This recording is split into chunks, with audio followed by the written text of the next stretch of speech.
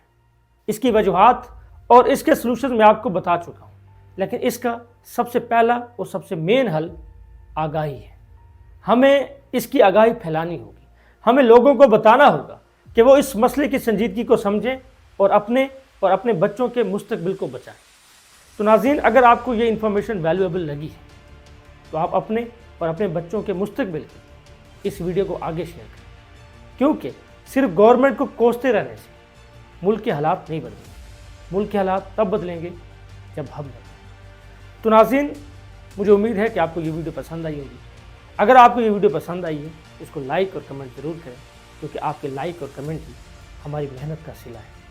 تو ناظرین، آج کی ویڈیو میں بس اتنا ہی۔ ملتے ہیں ایک نئی ویڈیو میں ایک نئے ٹاپک کے ساتھ۔ تب تک کے لیے اللہ حافظ۔